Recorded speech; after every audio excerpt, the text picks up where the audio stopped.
आज स्पष्ट रूप से दो खेमों में बढ़ चुकी है। एक तरफ अमेरिका के नेतृत्व वाला 32 देशों का शक्तिशाली सैन्य संगठन नाटो है, तो दूसरी तरफ चीन और रूस की बढ़ती हुई दोस्ती और उनका आक्रामक गठजोड़। इन दोनों खेमों के बीच तनाव अपने चरम पर है। एक ऐसी खाई बन चुकी है जिसे पाटना अब लगभग नामुमकिन है। इसी तनाव के बीच नाटो ने एक ऐसा ऐतिहासिक फैसला लिया है जिसने दुनिया भर के रक्षा बाजारों में सुनामी ला दी है। इन 32 अमीर देशों ने अपने रक्षा बजट को लगभग दोगुना करने का ऐलान कर दिया है। इसका मतलब है कि अब ये देश अपनी सुरक्षा पर पानी की तरह पैसा बहाएंगे। हथियारों की एक ऐसी होड़ शुरू होने वाली है जैसी दुनिया ने शायद दूसरे विश्व युद्ध के बाद नहीं देखी होगी। खरबों डॉलर यानी लाखों करोड़ रुपए अब हथियार खरीदने पर खर्च किए जाएंगे। लेकिन सबसे बड़ा सवाल ये है कि ये खरबों डॉलर जाएंगे कहाँ? ये 32 देश हथियार खरीदेंगे किससे? वो अपने सबसे बड़े दुश्मन रूस और चीन से तो एक कील तक नहीं खरीदेंगे। उनके पुराने साथी अमेरिका, फ्रांस और जर्मनी के हथियार इतने महंगे हैं और उनकी डिलीवरी इतनी धीमी है कि वो पहले ही परेशान है। तो फिर इस खरबों डॉलर की लॉटरी का टिकट किसके नाम कटेगा? कौन बनेगा इन 32 अमीर देशों का नया हथियार सप्लायर? इस महाखेल का वो गुप्त विजेता कौन होगा जो रातों रात दुनिया का नया शस्त्रागार बन जाएगा? आप जानकर चौंक जाएंगे कि ये सारे देश भारत की ओर देख रहे हैं और शायद भारत को पहले ही पता था कि ऐसा ही होने वाला है। तभी तो भारत के कई सारे वॉर टेस्टेड वेपन तैयार हैं ऐतिहासिक डील के लिए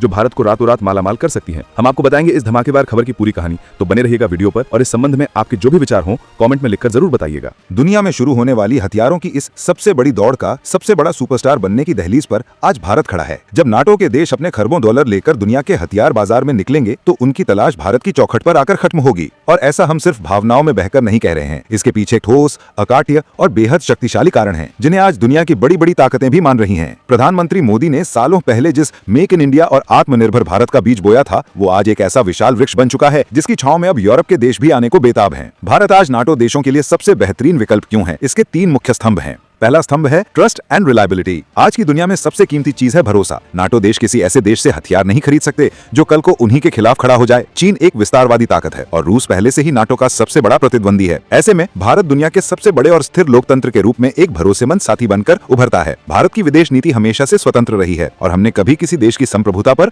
हमला नहीं किया। ये विश्वसनीयता भारत की सबसे बड़ी ताकत है। दूसरा स्तंभ है quality and battle tested. Bharat के हथियार अब सिर्फ कागजों पर या प्रदर्शनियों में अच्छे नहीं दिखते। ये वो हथियार है जिन्होंने असली जंग मैदान में अपना लोहा मनवाया है, चाहे वो हमारे अपने संघर्ष हों या हमारे मित्र देशों द्वारा लड़े गए युद्ध। भारतीय हथियारों ने अपनी सटीकता, मजबूती और मारक क्षमता को बार बार साबित किया है। जब कोई देश अरबों डॉलर खर्च करता है तो वो ऐसे हथियार चाहता है जो जरूरत पड़ने पर धोखा न दें, और भारत के हथियार इस कसौटी पर खरे उतरते हैं। और तीसरा और सबसे महत्वपूर्ण स्तंभ है कॉस्ट इफेक्टिवनेस। ये भारत का तुरुप का इक्का है। अमेरिका या यूरोप में बना एक फाइटर जेट या मिसाइल सिस्टम जितना महंगा होता है, भारत उससे लगभग आधी कीमत पर वैसा ही या उससे बेहतर हथियार बना सकता है। इसका कारण है हमारी कम लागत वाली मैन्युफैक्चरिंग, हमारा कुशल इंजीनियरिंग टैलेंट और हमारी अपनी स्वदेशी तकनीक। आज के आर्थिक माहौल में हर देश वैल्यू फॉर मनी चाहता है और भारत से बेहतर वैल्यू फॉर मनी पूरी दुनिया में कोई और नहीं दे सकता। ये 3 स्तंभ मिलकर भारत को एक ऐसी अनोखी स्थिति में खड़ा कर देते हैं जहां नाटो देशों के पास भारत को नजरअंदाज करने का कोई विकल्प ही नहीं बचता। तो चलिए अब उस शॉपिंग लिस्ट पर नजर डालते हैं जिसे लेकर नाटो के रक्षा मंत्री दिल्ली के चक्कर लगा सकते हैं। इस लिस्ट में सबसे ऊपर 2 ऐसे नाम हैं जो दुश्मन के दिल में दहशत पैदा करने के लिए काफी हैं, ब्रह्मोस और आकाश। सबसे पहले बात करते हैं दुनिया की सबसे खतरनाक सुपरसोनिक क्रूज मिसाइल ब्रह्मोस की।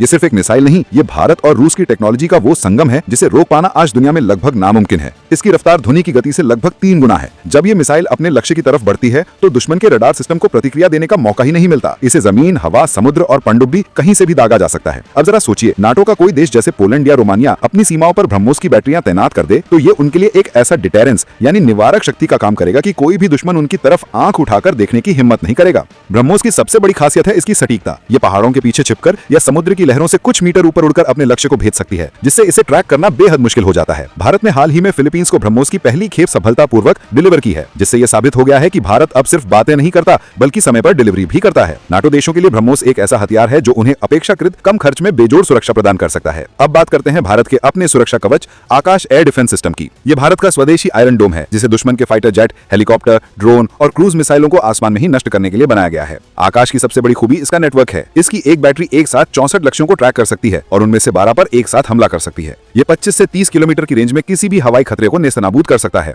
नाटो देश अभी अमेरिका के बेहद महंगे पेट्रियट या यूरोप के सैम-T जैसे सिस्टम इस्तेमाल करते हैं। आकाश मिसाइल सिस्टम इन महंगे सिस्टम्स का एक बेहद किफायती और असरदार विकल्प है। इसका रखरखाव भी सस्ता है और इसे भारतीय परिस्थितियों में यानी हर तरह के मौसम और इलाके में बखूबी परखा जा चुका है। किसी भी देश के लिए अपनी हवाई सुरक्षा सबसे महत्वपूर्ण होती है और आकाश उन्हें यह सुरक्षा पश्चिमी देशों के मुकाबले बहुत कम कीमत पर मुहैया करा सकता है। ये एक ऐसी डील है जिसे कोई भी समझदार देश मना नहीं कर पाएगा। ब्रह्मोस और आकाश तो सिर्फ शुरुआत है। भारत के तर्कश में अभी और भी कई ऐसे तीर हैं जिन पर नाटो देशों की नजर है। इनमें 2 नाम प्रमुख हैं, पिनाका और Tejas. Pinaka multi barrel rocket launcher को अगर आग की बारिश करने वाला दैत्य कहा जाए तो गलत नहीं होगा। ये सिस्टम सिर्फ 44 सेकंड में 12 रॉकेट दाग सकता है, जो 40 से 75 किलोमीटर दूर तक दुश्मन के एक बड़े इलाके को शमशान में बदल सकता है। ये दुश्मन के टैंक रेजिमेंट, तोपखानों, सैन्य अड्डों और सप्लाई लाइनों को तबाह करने के लिए बनाया गया एक विनाशकारी हथियार है। है। हाल ही में यूक्रेन युद्ध ने दुनिया को दिखाया है कि अमेरिका के HIMARS जैसे रॉकेट सिस्टम कितने कारगर हो सकते हैं। पिनाका भारत का अपना HIMARS है, लेकिन उससे कहीं ज्यादा किफायती। इसका अपग्रेडेड गाइडेड वर्जन अब और भी ज्यादा सटीक हो गया है, जो अपने लक्ष्य को पिन पॉइंट एक्यूरेसी से भेज सकता है। नाटो के पूर्वी यूरोपीय देश जिनकी सीमाएं रूस से लगती हैं, उनके लिए पिनाका एक आदर्श हथियार है। यह उन्हें कम लागत में जबरदस्त मारक क्षमता प्रदान करता है, जो किसी भी जमीनी हमले को रोकने के लिए काफी है। पिनाका की एक रेजिमेंट मिनटों में दुश्मन की पूरी बटालियन का सफाया कर सकती है। यह क्षमता किसी भी सेना का मनोबल तोड़ने के लिए काफी है। अब बात करते हैं भारत के गौरव, हमारे अपने लड़ाकू विमान तेजस की। तेजस दुनिया का सबसे बेहतरीन हल्का लड़ाकू विमान है। यह सिर्फ एक विमान नहीं, बल्कि आत्मनिर्भर भारत की उड़ान का प्रतीक है। कई नाटो देशों,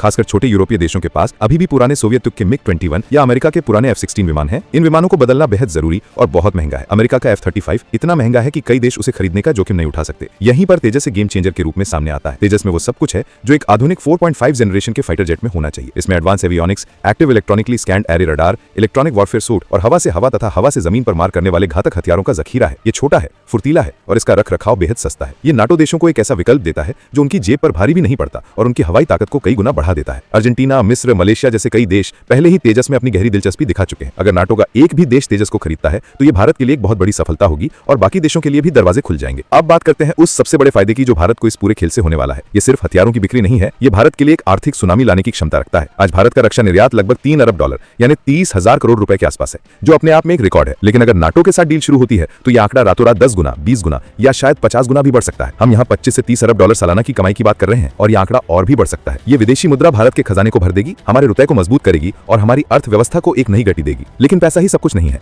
इसका सबसे बड़ा असर होगा रोजगार पर। जब भारत में बड़े पैमाने पर हथियार बनाने के ऑर्डर आएंगे तो हमारी डिफेंस फैक्ट्रियों को दिन रात काम करना होगा। Hindustan aeronautics limited, Bharat dynamics limited, L&T, Tata और अडानी डिफेंस जैसी बड़ी कंपनियों में हजारों नई नौकरियां पैदा होंगी। लेकिन कहानी यही खत्म नहीं होती। एक टैंक या मिसाइल बनाने के लिए हजारों छोटे छोटे पार्ट्स लगते हैं जो पूरे देश में फैली छोटी छोटी MSME कंपनियां बनाती हैं। इस सप्लाई चेन में लाखों नए रोजगार पैदा होंगे। इंजीनियरों से लेकर टेक्नीशियनों तक, स्किल्ड लेबर से लेकर मैनेजमेंट प्रोफेशनल्स तक, हर क्षेत्र में नौकरियों की बहार आ जाएगी। ये भारत के युवाओं के लिए एक सुनहरा अवसर होगा।